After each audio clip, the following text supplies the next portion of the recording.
Hi, I'm Michele Carducci, and I'm a mind-body eating coach.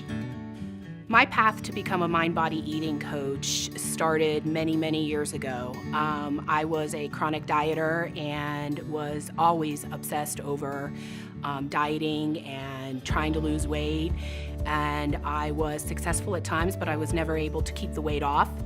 I ended up finding the Institute on Facebook, or maybe the Institute found me on Facebook. And I started following them, and as the years, it did go on for a couple of years, and I realized that I was like, I think they have the missing piece. I think that there's more going on. There's more than calories in and calories out. I had actually even had tracking devices that they, like the weight loss tracking devices, and I would do everything right. I'm like, on paper, my body should be losing weight. So I was really intrigued to learn about the Institute for the Psychology of Eating for that reason, because I knew that there was more going on that I needed to discover. During my training, I would have to say that my favorite aspect was probably on the body image and the embodiment.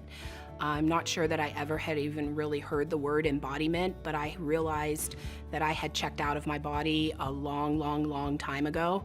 And coming to the live event and hearing Mark David speak about it again, it really validated how far that I really have come in that aspect, even though I look at myself as a human and think that I'm not there yet. Like, I still have this issue and I still am challenged with this.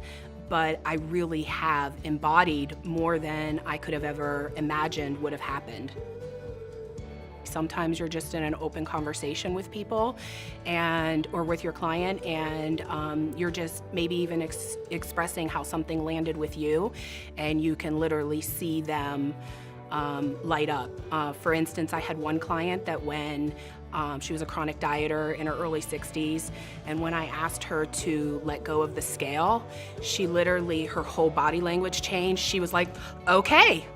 Like, she just needed permission. She needed somebody to tell her, you do not need to weigh yourself every day, that number on that scale is not giving you any value. And so that was extremely rewarding to me to just see that, and then she let it go. I saw her whole demeanor change in that split second. I would recommend the Institute for the Psychology of Eating to other people because of how life-changing that it was for me. I discovered things about myself that I never expected. And I think that I now live life differently, and I live life better. I live life more present.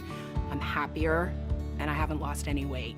It wasn't about that. Like, I started living life. I gave up that primary relationship, which was the self-hate, the self-sabotage, the constant dieting. I was missing out because I was just waiting to lose weight to live. And that is, I feel so many people in the world do that. And we need more people to come back and be present and live for today.